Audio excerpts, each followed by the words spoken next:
بسم الله الرحمن الرحيم وصلى الله على سيدنا محمد وعلى آله وصحبه أجمعين.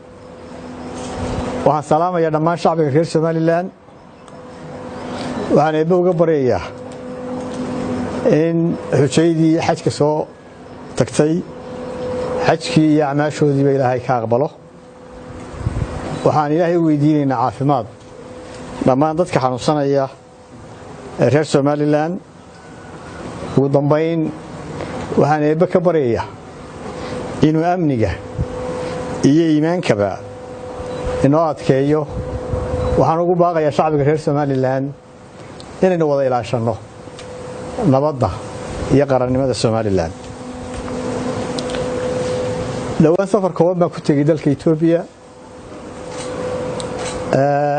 waa dal weyn oo aynu jaarnahay. waxa ka socda isbedel weyn oo xawli ku socda oo saameyn badan ku leh dhammaan gobolka Geeska Afrika. waxay nagu waajibaa inaynu si dhow la soconno isbedelkaas. muddadii aan joogay dalka Itoobiya waxaan la kulmay mas'uuliyiin ka tirsan xukuumadda federaalka Itoobiya, baarlamaanka iyo diblomaasiyiinta fadhigoodu yahay dalka Itoobiya. waxaa kaloo la socotaan in isbedel ka dhacay kililka Soomaalida ee dowladda federaalka Itoobiya lana doortay madaxweyne cusub lana dhisay xukuumad. waxaan hambalyeynaya madaxweynaha kililka loo doortay mudane Mustafa Maxamed Cumar Cagshar iyo xukuumaddiisa. waxaan eebba uga baryayaa in Ilaahay u fududeeyo xilka cusub ee loo doortay. walaalayaal, waxaynu ka warqabnaa xaaladda guud ee Soomaaliland halkay maanta marayso. Soomaaliland waa qaran 27 jirsaday, hase yeeshee weli aan ku guulaysan himiladiisii koowaad ee ahayd inaynu helo ictiraaf caalami ah. waxaa maanta jira dhaqaale xumo ay ugu daran tahay sicir barar naxariis daran oo noloshii dadka ciriiri geliyey. xukuumadii kala dambeeyey ee xisbiga kulmiyana aanay ku guulaysan inay xal u helaan. waxaa jirta shaqaala'aan baahsan oo shacbiga dhammaantii taabatay, gaar ahaan dhallinyarada Soomaaliland. waxaase nasiib wanaaga in hantida ugu weyn ee shacbiga Soomaaliyeed gacanteeda ku jira uu yahay mid ka mid ah nicmooyinka ee bixiyada ugu weyn oo ah amni, xasilooni iyo nabadgelyo.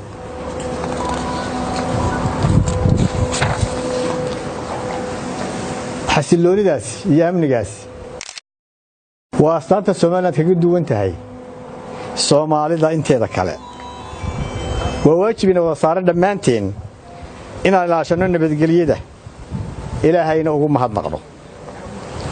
weli waxa maankeenna iyo maskaxdeennaba ka qoyan geedigii dheeraa ee qodxaha iyo xanafta badnaa aynu soo marnay nabadaynta Soomaaliland.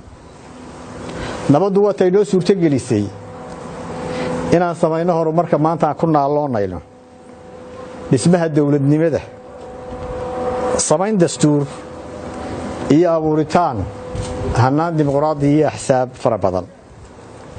himilada xisbiga wadani waa ilaalinta midnimada, wadajirka iyo qarannimada shacbiga Soomaaliland iyo in la helo dowlad wanaag.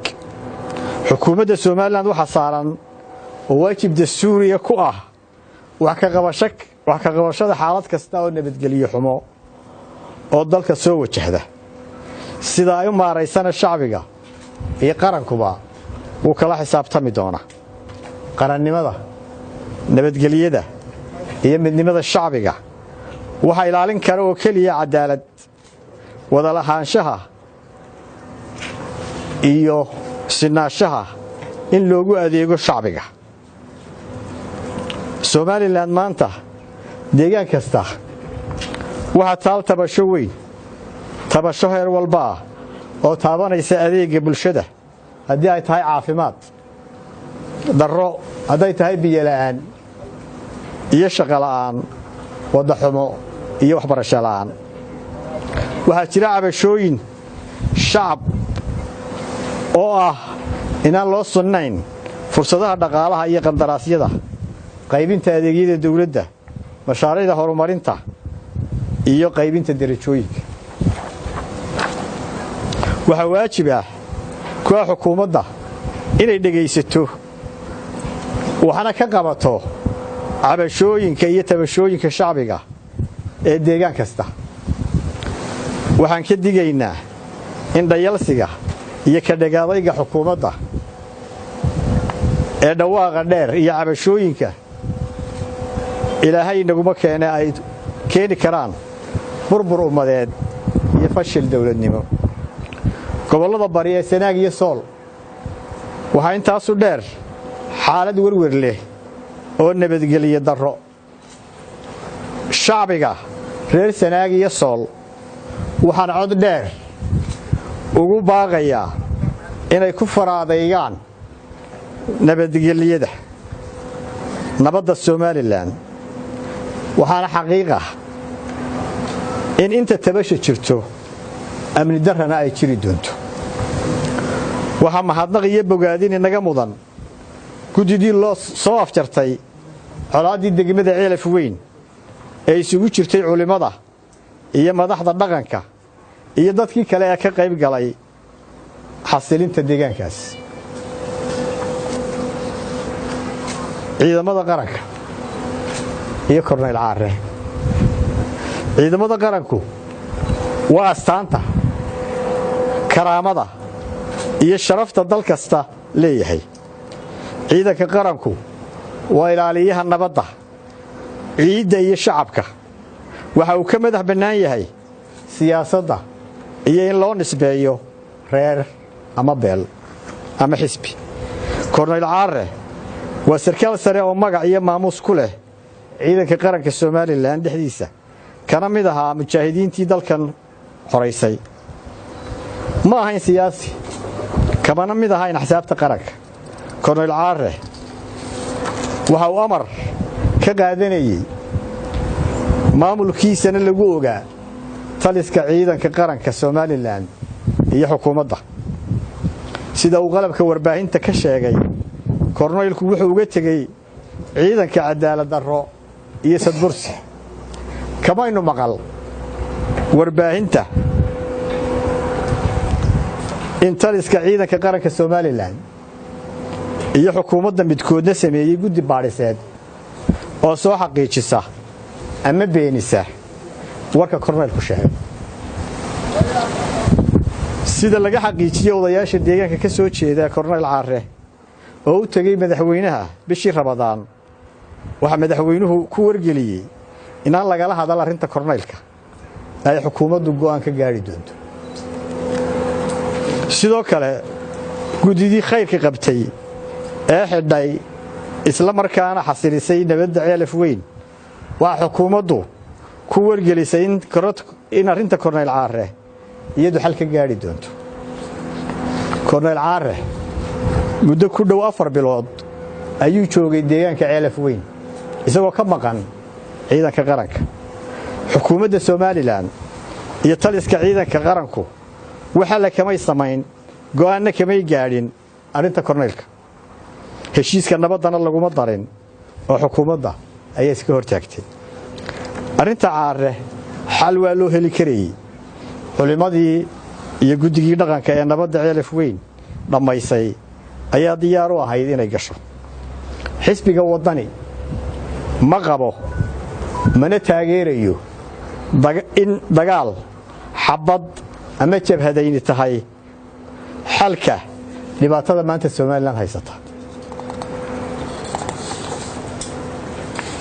ee adag ama xal u noqon karto tabashooyinka iyo cadaalad darrooyinka laga cabanayo wax ka qabashada iyo xalinta arinta sarkaalkan ka tirsan ciidanka qaranka waa xilka xukuumadda Soomaaliland iyo taliska ciidanka qaranka xalka waxaan u aragnaa in runta laga wada hadlo oo la isdhegaysto oo dalka arrimihiisa cakiran dariiq siyaasi ah lagu xalliyo. xalka waxaan u aragnaa in dadweynaha dhawaaqoodu baxayo ee dami leeyahay ee cabanaya ee koona kasta Soomaaliland kaga nool la dhageysto cabashadooda waxna laga qabto. xal uma aragno iyo inay arrinta nabadda u adeegayso midna in maalin kasta jeelasha laga buuxiyo dad aan cadaymo faldambiyeed loo hayn lana soo daayo xitaa iyaga oo aan maxkamad la hor keenin marka bilo lagu hayo xabsiga. xalka waxaan u aragnaa in qaranka wada lahaanshihiisa si ficil ah loo muujiyo, qalinka madaxweynuhuna shacbiga u xaq sooro. xisbiga wadani wuxuu diyaar u yahay kaalin kasta oo howlaha qaranka kaga aadan inuu ka qayb qaato.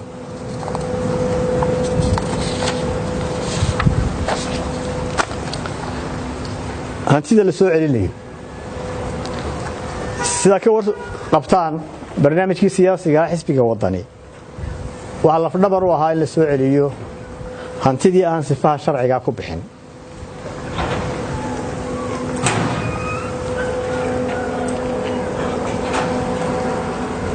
waxa waajib ah in soo celinta hantida ee markii hore khaladka lagu bixiyay loo maro dariiq sharci ah ayna noqoto arrintaaba ta muwaadin kasta oo sifaan sharci ahayn ku qaatay hanti umadeed. balse waxaan si weyn uga digaynaa inay cid gaar ah la bartilmaameedsado. muwaadiniinta dib loogala wareegayo hantida dawladda waa in la dhowraa xuquuqdooda si daahfuran loola xisaabtamaa lana siiyaa wixii ay magdhow xaq u leeyihiin. hannaanka doorashada xisbiga wadani wuxuu diyaar u yahay doorashooyinka golaha wakiilada iyo golayaasha deegaanka in xilligoodii ku qabsoomaan. waxaa si muhiim ah in la xalliyo caqabadaha soo socda doorashada ka hor, in madaxweynuhu go'aan ka gaadho arrinta saami qaybsiga kuraasida baarlamaanka, in heshiis laga gaadho arrinta kootada kuraasta haweenka iyo beelaha laga tiro badan yahay, in la dhammaystiro xeerka doorashooyinka ee isku dhafan. ugu dambayn in la helo guddi doorasho oo haysta kalsoonida dhammaan axsaabta iyo in wax laga bedelo tirada xubnaha komishanka oo xisaabtu si siman lagu qaybiyo. gunaanad shacbiga reer Soomaaliland waa shacbi xariira oo nabad jecel. ogolaan mayno in siyaasad xumada iyo bisay la'aanta xukuumadda kulmiye deganaansho la'aan ka riddo Soomaaliland. waxaan u samayn doonaa wax kasta oo awoodayada ah si aan shacabka walaalaha ah loo adkeeyo walaaltinimadiisa, midnimadiisa iyo wada jirkiisa. waxaan ku soo gunaanadayaa kelimad kaftana. nin baa lagu yidhi magaca dabeedna wuxuu yidhi loogi dabeedna xali lagaaga fadhiye. madaxweynaha maalin lawadu jaamacadda Hargeysa ka hadlayay wuxuu yidhi waxaa noqonayaa oday wax maqla. cadaalad baana samaynaya waxaan leeyahay lagaaga fadhiye.